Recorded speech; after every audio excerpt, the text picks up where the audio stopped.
నమస్తే. మొన్న March 24న supreme court ఇచ్చిన తీర్పు చాలా వివాదాస్పదంగా మారింది. ఏదైతే దళితులు క్రిస్టియానిటీగా మారితే దళిత వర్గానికి సంబంధించిన క్యాస్ట్ వాళ్ళకి వర్తించదు అని జెప్పేసి కూడా సుప్రీంకోర్టు ఇచ్చిన తీర్పు. మాట్లాడదాం మనకో దీనికి సంబంధించి ఓయూ శ్రీకాంత్ మనతో ఉన్నారు. వారిని అడిగి మరిన్ని విషయాలు తెలుసుకుందాం. చెప్పండి. సుప్రీంకోర్టు ఇచ్చిన తీర్పుని మీరు వ్యతిరేకిస్తారా? మేము వ్యతిరేకిస్తున్నాము. సుప్రీంకోర్టు గూడా దీన్ని పునఃసమీక్షించాలి. ఏకపక్షంగా దళితుల రిజర్వేషన్‌లు వేరే మతంలో పోతే తీసేస్తా అని చెప్పినప్పుడు, మరి అగ్రవర్ణాలను గూడా మరి క్రిస్టియన్ మతంలో మరి వాళ్ళేం తీసేస్తలేరు? అన్ని మతాలకు ముందు వాళ్ళు జొరబడి, అన్ని మతాలను ధ్వంసం జేసి, మళ్ళీ ఇప్పుడు వాళ్ళే తీర్పు ఇయ్యడం ఏంటి? అంటే మేము ఏ మతంలో పోవద్దు. ఇదే హిందూ మతం నుండి మేము బ్రాహ్మణిజాన్ని మోయాలే, మోసి నిలబడాలి. ఇదేనా మీరు చెప్పాల్సింది మాకు? సుప్రీంకోర్టు ఎట్లా ఏకపక్షంగా మాట్లాడుతది?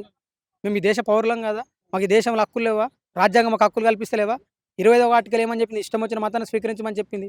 చెప్పండి ఎట్లా చెప్తారు మీరు? ఇది తప్పు గదా! ఎట్లా? అందుకే సుప్రీంకోర్టు ఈ యొక్క నిర్ణయాన్ని పునఃసమీక్షించి తిరిగి వెనుకకు తీసుకోవాలి. లేకపోతే భవిష్యత్తులో క్రిస్టియన్‌లు, దళితులు, ఈ దేశ ప్రజల గురించి మాట్లాడే వాళ్ళందరం కలిసి కూడా పెద్ద ఎత్తున పోరాటాలు అయితే చేస్తాం. దీనికి సంబంధించి కూడా బీజేపీ‌లు కూడా కొంతమంది మాట్లాడారు. ఈ ఉన్న హిందువులు మొత్తం క్రిస్టియన్‌లకి దాంట్లోకి దీంట్లోకి కన్వర్ట్ అయితే మన హిందూ సమాజం ఎటు పోతది? హిందూ ధర్మం ఎటు పోతదని అయితే మంచి క్వెషన్ అడిగినావు. ఇప్పుడు హిందువులు ఏమంటారు ఎరికేనా? గడప లోపల కులం, గడప దాటితే హిందువులు. అంటే కులం ఉండాలా? ఎట్లా? గడప లోపట హిందువులమేంది, గడప లోపట కులమేంది, గడప తోటి హిందువులమేంది? మీరు కులాన్ని మొత్తం ధ్వంసం చేయండి. హిందూ మతంలో ఉందాం. హ్మ్. ఎందుకొద్దు? హ్మ్. అంటే మీరు కులం ఇట్లే ఉండాలి, మేము వేరే వాళ్ళని ప్రేమిస్తాం. వాళ్ళని చంపేయాలి. చంపేస్తే కూడా హిందూ మతంలో ఉండాలి. ఊరవతల ఉండాలి. సచ్చిన గొడ్లం గుంజాలి. మీరు సత్తే డప్పులు కొట్టాలి. మీకు బొందలు తోవాలి. ఇదే పని చేయాలా మేము? హ్మ్. చెప్పండి. మీరు హిందువులే గదా! ఒకసారి హైదరాబాద్‌లో పొద్దున్న లేచి చూడండి. ఈ రోడ్లంతా ఎవరు ఊడుస్తారండి? మా వరకు ఒక రోజు, 2 రోజులు మీరు ఊడవండి. ఊరితే ఏమైతది? హ్మ్.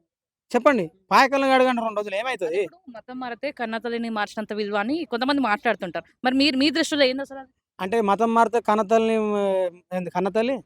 కన్నతల్లిని మార్చినట్టు అని కొంతమంది ఆహా! అంటుంటారు. ఈ మతం నుండి ఉన్న తల్లిని చంపుకోవాలా మరి? హ్మ్.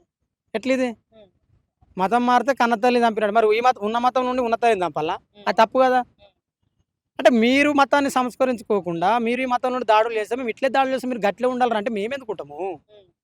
అట్లని చెప్పి ఏ మతంలో పోయినా మా మీద దాడులు ఆగలే. హిందూ మతంలో కాదు, క్రిస్టియన్ మతంలో పోయినా అట్లే ఉంది. ఏ మతంలో పోయినా అట్లే ఉంది. చెప్పండి. మరి కనీసం క్రిస్టియన్స్ ఒక్కళ్ళొచ్చి కూడా ప్రెస్ మీట్‌లు గావచ్చు, వాళ్ళకి సంబంధించిన ఏమి జరుగుతుంది, ఏంది అని జెప్పేసి కనీసం ఒక్కళ్ళొచ్చి కూడా మాట్లాడతలేరు. దానికి సంబంధించిన రౌండ్ టేబుల్ సమావేశాలు పెడతలేరు. ఇప్పుడు వాళ్ళకు మేము అందుకే ఏమంటున్నామంటే, మూగబోయిన ప్రజల గురించి మాట్లాడాలి. మనం గొంతులున్నాయి కాబట్టి. డాక్టర్ హ్మ్. బాబాసాహెబ్ అంబేద్కర్ ముక్నాయక్ చెప్పినట్టు హ్మ్. మేము ఆ వర్గాల ప్రజలకు గొంతులు. అంటే హ్మ్. వాళ్ళకి తెలవదు కాబట్టి, మనకు తెలుసు కాబట్టి ఆ విషయాలు మాట్లాడాలి. ఇప్పుడు భవిష్యత్తులో రౌండ్ టేబుల్ పెడదాం అనుకుంటున్నాం. దానికి పెద్ద ఎత్తున పెడతాము. ఖచ్చితంగా క్రిస్టియన్‌లను ఆ మీటింగ్‌కి రప్పిస్తాం. వచ్చి వాళ్ళు మాట్లాడిపిస్తాం. వాళ్ళకి తెలియజేస్తాం. అందరూ గాలి వినోద్ కుమార్ సార్ మాట్లాడుతుంటే చాలా మంది మాట్లాడుతుర్రు. ఆంధ్రాలో కూడా చాలా మంది మాట్లాడిర్రు. మాట్లాడుతలేళ్ళు ఎవ్వరు లేరు. ఖచ్చితంగా మాట్లాడుతుర్రు. పెద్ద ఎత్తున కూడా మాట్లాడతాం. ఎందుకంటే పాపం వాళ్ళకు ప్రభువు తప్ప ప్రపంచం తెలవదు. మరి వాళ్ళని ఏం చేయమంటారు? హ్మ్. వాళ్ళు ప్రభువు మత్తులుర్రు. హ్మ్. అందుకే చెప్పినాగా నేను బైబిల్ పట్టుకున్నారు కదా! భారత రాజ్యాంగాన్ని పట్టుకోరు ఒకసారి అని చెప్పిన. హ్మ్. అది విషయం. అయితే దళితులకి సంబంధించి గావచ్చు, వీళ్ళు బీజేపీ వాళ్ళు కూడా చాలా రకాలుగా మాట్లాడుతున్నారు అని జెప్పేసి మీరంటున్నారు. మరి కనీసము బీజేపీ ఇది అసలు ఏ రకంగా కుట్ర అనుకుంటారన్న మీరు? బీజేపీ చేసిన కుట్రనా? లేదంటే కాంగ్రెస్ చేసిన కుట్రనా? ఎట్లా అనుకుంటున్నారు మరి? అన్ని పార్టీలు ఒకటే. హ్మ్. పక్షులు వేరైనా రాగం ఒకటే. హ్మ్. పాలకులు మనధర్మ శాస్త్రాన్ని అమలు చేస్తుర్రు తప్ప మనుషులను ప్రేమించే ధర్మాన్ని ఇక్కడ బోధిస్తలేరు. హ్మ్. మనుషులు ప్రతి ఒక్కడు కులము ఇదేందండి? మతం మతం పెట్టి కింది కుల వాళ్ళని చంపల్లా? కులాల మధ్య పంచాయతీ పెట్టిర్రు. ఏ కులం అనే దేశంలో ఉన్న కులాలు సమానమా? ఏం ధర్మం ఇది? వేల సంవత్సరాల నుంచి ఒక వ్యక్తులను హింసిస్తారా? వేల సంవత్సరాల నుంచి ఒకటే వర్గాల మీద దాడి చేస్తారా? హ్మ్. దీన్ని ఏమనాలే? హ్మ్. చెప్పండి. మరి సాధ్యమైతదన్న మీరు అంటున్నారిప్పుడు. దళితులను గూడా గుళ్ళలో పూజలు చేయాలని జెప్పి సాధ్యమవుతదా? అది ఆనవాయితీగా వస్తున్న ప్రక్రియ గదా మరి. ఇప్పుడు అది ఆనవాయితీ ఎట్లొస్తది? చెప్పండి. జ్ఞానం ఒక వర్గం సొత్తుంటదా? మరి కాదు. మరి కులము ఘనము కాదురా గుణము ఘనమున అన్నాడు గుర్రం జాషువా. ఇప్పుడు మళ్ళీ వాళ్ళు మీ మీద పడగదా బాపనోళ్ళంతా కలిసి. మా మీద పడి ఏం చేస్తారు? హ్మ్. పడని. హ్మ్. వాళ్ళకని నేనేమంటున్నా, ఇప్పుడు వాళ్ళు గొప్పోళ్ళండి. నేను కాదనను. మీ జ్ఞానం గొప్పది గదా! హ్మ్. ఒక ఎకరం అరక దున్ను పోవే, ఒక ఎకరం పొలం దున్ను, నాగలి కట్టుకో, ఒడపట్టి దాబడి ఎడ్లను కట్టి బురద దున్నాయే. మీ మీ అమ్మల్ని, మా అమ్మల్ని లెక్క నాటేయమను. మా తల్లులు ఈ దేశానికి అన్నం పెట్టిర్రు. మీరేం పెట్టిర్రే? మాకు తెలుసో తెలవదో మంత్రాలు గుళ్ళుండి. చెప్పండి. మాకు డైరెక్ట్ గుడికి దేవుడికి మాకు యాక్సెస్ లేదు. మధ్యలో పూజారుండు. మా బాధలు దేవునికి చెప్పుకుందామని ఫస్ట్ పూజారి చెప్పుకోలేడా? పూజారి మా బాధలని దేవునికి చెప్తుండా? అంటే ఈ దేశంలో మేము దేవుని గూడా చూసే హక్కు లేదా? దేవుని మా బాధలు చెప్పుకునే హక్కు లేదా? ఎట్లాగిది? చెప్పు అట్లా అందులో క్రిస్టియన్ మతంలో పోయి డైరెక్ట్ ప్రభువుకి చెప్పుదామని పోతే ఆడ పాస్టర్లు ఎవర్రి? ఆ పాస్టర్లు ఆ కులం పాస్టర్లే. హ్మ్. మరి ఈ ప్రపంచంలో ఏ మతమైన మా బాధలు ఇన్నదా?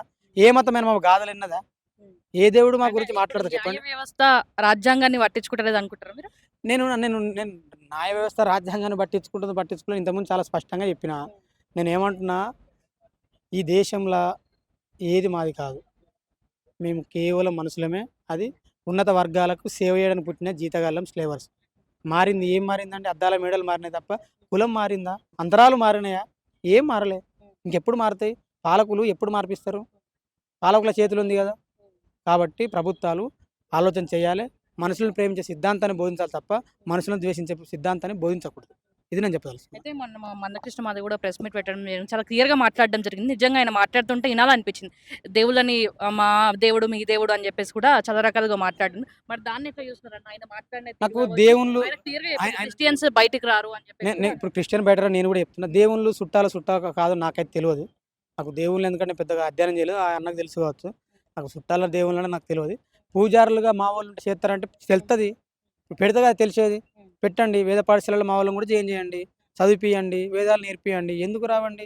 తమిళనాడులో చేస్తలేవా? ఎంత ఘోరమండి. వేదాలు విన్న చెవులలో సీసం పోశారు. వేదాలు చదివిన నాలుకలను కోసేశారు. విద్య నేర్చుకున్నామని చెప్పి మా బొట్టల మీద నరికాడు. మా తల్లులను చేర్చారు. అందరిని చంపేశారు. నిన్న కాక మొన్న ఏది దేశంలో ఏముంది? దళితుల చరిత్ర చూడాలంటే కన్నీటి గాథ తప్ప, కష్టాల కొరవడ తప్ప ఏముంది మాకు? ఏమిచ్చారు ఈ దేశంలో మాకు? కులం. ఆ కులంలో బతకాలి. కులంలో చావాలి. నాకు స్వేచ్ఛ లేదా ఇంకో వర్గ అమ్మాయిని ప్రేమించనీకి? లేదు. ఇది దేశ కట్టుబాట్లు. ఇదండి భారతదేశం భారతదేశం వెలుగుతుంది. భారతదేశం అభివృద్ధి చెందుతుంది. భారతదేశం ప్రపంచంలో 4 అభివృద్ధి చెందిన దేశంగా అభివృద్ధి చెందుతా ఉంది. ఇది దేశం. మరి మీరు పోరాటం చేస్తామంటున్నారా? సాధ్యమైతదా? మళ్ళీ తీర్పు కరెక్ట్ ఖచ్చితంగా సాధ్యమైంది. ఎందుకు కాదు? పోరాటానికి పాలక వర్గాలు తల వంచినయి తప్ప పోరాటం చేసినోళ్ళు తల వంచలే. కొంతమంది నాయకులు ఆల్రెడీ తలలు వంచొచ్చు గానీ పోరాటం వంచదు. ఖచ్చితంగా పోరాటం చేస్తారు. ఫైనల్ క్వెషన్ అన్న. ఇదైతే గద్దర్‌కి అవమానం జరిగింది అని చెప్పేసి కూడా మనం చూసిండొచ్చు. అమిత్ షాకి సంబంధించిన మాటలు ఎట్లా చూస్తున్నారు? అందుకే చెప్పిన గద్దర్ కాలుగోటికి కూడా అమిత్ షా సరిపోడు.